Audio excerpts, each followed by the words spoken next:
9 ಗಂಟೆಯ ಮತ್ತೊಂದು ಎಕ್ಸ್ಕ್ಲೂಸಿವ್ ಆದಂತಹ ಸುದ್ದಿ. ರಾಮೇಶ್ವರಂ ಸ್ಫೋಟ ಪ್ರಕರಣವೇನಿತ್ತು, ಇದರಲ್ಲಿ ಎನ್ಐಎ ತನಿಖೆಗೆ ಇಳಿದಿದ್ದು ತೆಲಂಗಾಣದಲ್ಲಿ ಪಿಎಫ್ಐ ಶಂಕಿತ ಉಗ್ರ ಸಲೀಂನನ್ನು ಬಂಧಿಸಿದೆ. ಪಿಎಫ್ಐ ಕಾರ್ಯದರ್ಶಿ ಅಬ್ದುಲ್ ಸಲೀಂನನ್ನ ಬಂಧಿಸಿದೆ ಎನ್ಐಎ. ಅಬ್ದುಲ್ ಸಲೀಂನನ್ನ ವಿಚಾರಣೆಗೆ ಈಗ ಎನ್ಐಎ ಒಳಪಡಿಸಿತ್ತು.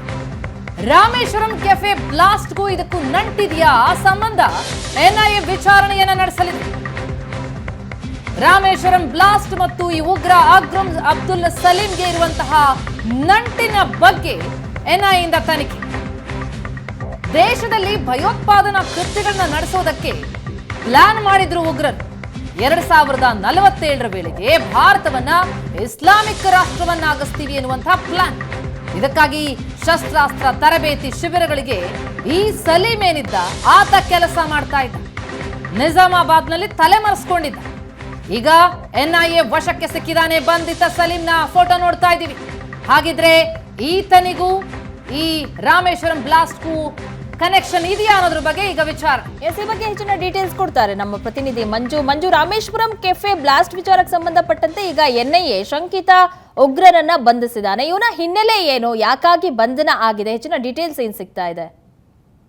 ಪ್ರಗತಿ ಹೌದು. ಅಂದ್ರೆ ಇದೇ ತಿಂಗಳು 2ನೇ ತಾರೀಕು ಏನು ಈತ ಬಂಧನ ಆಗಿರ್ತಕ್ಕಂಥದ್ದು. ಪ್ರಮುಖವಾಗಿ 1ನೇ ತಾರೀಕು ಈ ಒಂದು ಘಟನೆ ಆಗಿದೆ. ಅಂದ್ರೆ ಬೆಂಗಳೂರಿನಲ್ಲಿ 1ನೇ ತಾರೀಕು ಘಟನೆ ಆಗಿರ್ತಕ್ಕಂಥದ್ದು. ಪ್ರಮುಖವಾಗಿ ಈ ಒಂದು ಘಟನೆ ಅಂದ್ರೆ ಅಬ್ದುಲ್ ಸಲೀಂ ಏನಿದ್ದಾನೆ ಈತನನ್ನ ವಿಚಾರಣೆಗೆ ಯಾಕೆ ಒಳಪಡಿಸಿದ್ದಾರೆ ಅನ್ನೋದನ್ನ ನೋಡಿದ್ರೆ, ಈತ ಈ ಹಿಂದೆ ಅಂದ್ರೆ ನಿಷೇಧಿತ ಪಿಎಫ್ಐ ಏನಿದೆ ಈ ಒಂದು ಸಂಘಟನೆಯ ಅಂದ್ರೆ ತೆಲಂಗಾಣ ರಾಜ್ಯದ ಉತ್ತರದ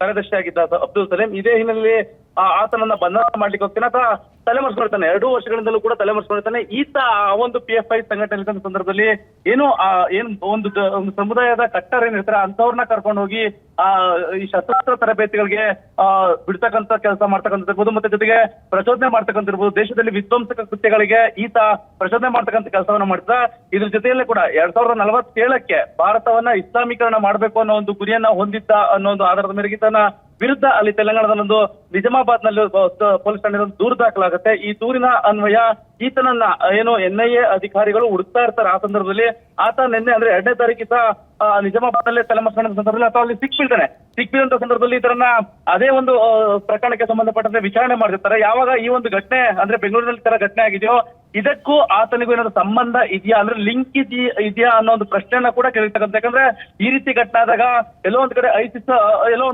ಇರ್ಬೋದು, ಮತ್ತೆ ಉಗ್ರ ಸಂಘಟನೆಗಳಿರುತ್ತೆ. ಇಂತಹ ಸಂಘಟನೆಗಳಿಗೆ ಎಲ್ಲೋ ಒಂದ್ ಕಡೆ ಲಿಂಕ್ ಗಳಿರುತ್ತೆ. ಹಾಗಾಗಿ ಆತನನ್ನು ಕೂಡ ವಿಚಾರಣೆಯನ್ನ ಮಾಡಿದ್ರೆ ಸಿಗ್ಬೋದಾ ಅನ್ನೋ ನಿಟ್ಟಿನಲ್ಲಿ ಕೂಡ ಎನ್ಐಎ ಅಧಿಕಾರಿಗಳು ಒಂದಷ್ಟು ಮಾಹಿತಿಗಳನ್ನ ಕಲೆ ಹಾಕುವಂತ ನಿಟ್ಟಿನಲ್ಲಿ ಅಂದ್ರೆ ಬೆಂಗಳೂರಲ್ಲಿ ಬ್ಲಾಸ್ಟ್ ಸಂಬಂಧಪಟ್ಟಂತೆ ಒಂದಷ್ಟು ಮಾಹಿತಿಗಳನ್ನ ಕಲೆ ಹಾಕುವಂತ ನಿಟ್ಟಿನಲ್ಲಿ ಈಗ ವಿಚಾರಣೆ ಮಾಡ್ತಾ ಇರ್ತಕ್ಕಂಥದ್ದು. ಪ್ರಗತಿ, ಥ್ಯಾಂಕ್ ಯು ಮಂಜು ನಿಮ್ಮೆಲ್ಲ ಡೀಟೇಲ್ಸ್ಗಾಗಿ.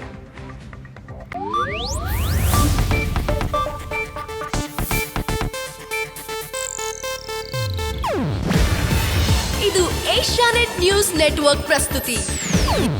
ನೀವು ನೋಡ್ತಿದ್ದೀರಾ ಏಷ್ಯಾನೆಟ್ ಸುವರ್ಣ ನ್ಯೂಸ್.